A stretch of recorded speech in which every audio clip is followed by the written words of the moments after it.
They say it's impossible for one person to change the world. However, the hero of our story decided to prove everyone wrong. As he believes, the main thing is to know exactly what you want from life and pursue your goal with dedication. Then you'll be bound to succeed.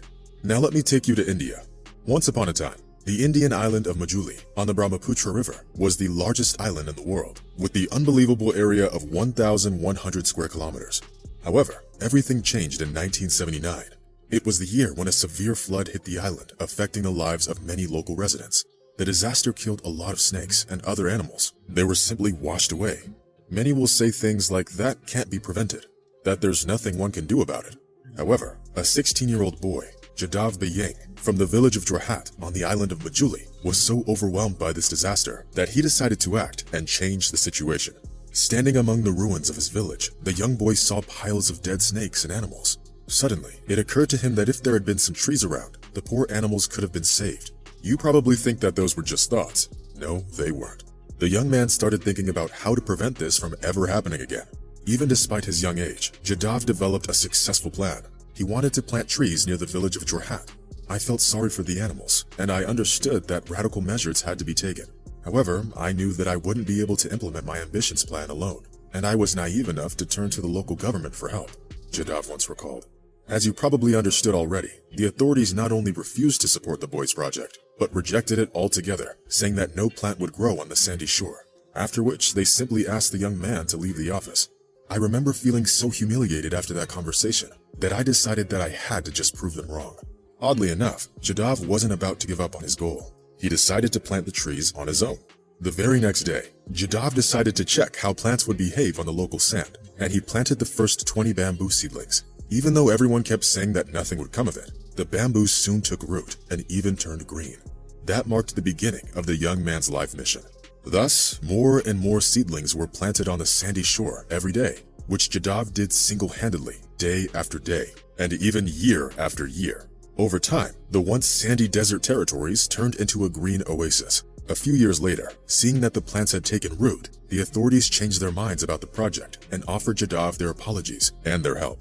Of course, things went much faster with the support of the local administration, and they managed to plant over 200 hectares of forest during their cooperation. In the meantime, the man built a house in the newly planted forest and started tending to it regularly, planting new trees every day and expanding the forest area.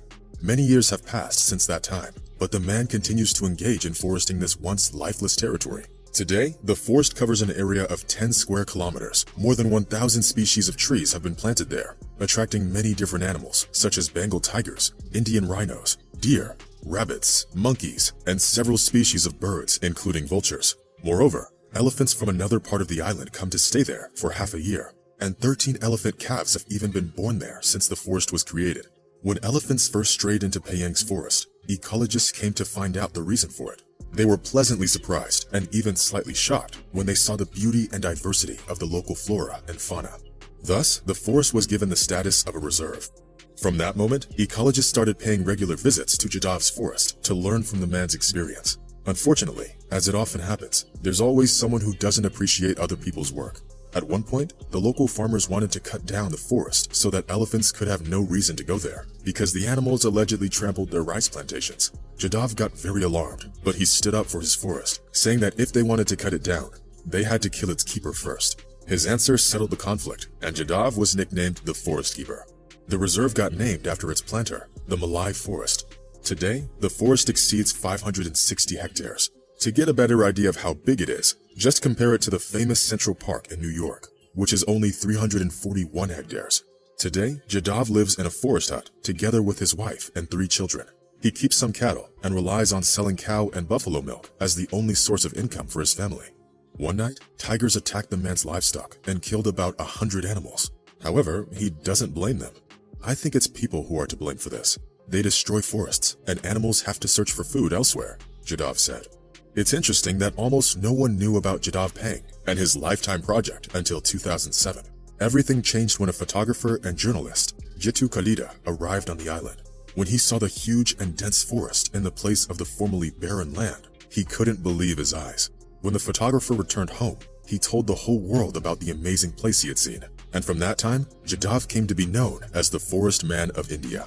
Jadhav has received several environmental awards for his efforts, and in 2015, he was honored with the 4th highest civilian award in India. It just so happens that an ordinary man has been planting and tending trees on the banks of the Brahmaputra River for several decades, turning a barren area into a forest that got named after him. The man still plants trees every day. He says that the hardest part is over. It was just challenging to tend the seedlings, but now the forest is strong and grows on its own. You should never give up on your goal, even if no one believes in you. Finding your way and your place in life is what it's all about. It doesn't matter where you live, who you are, and how old you are. It's only important that you know what you want and are willing to work for it.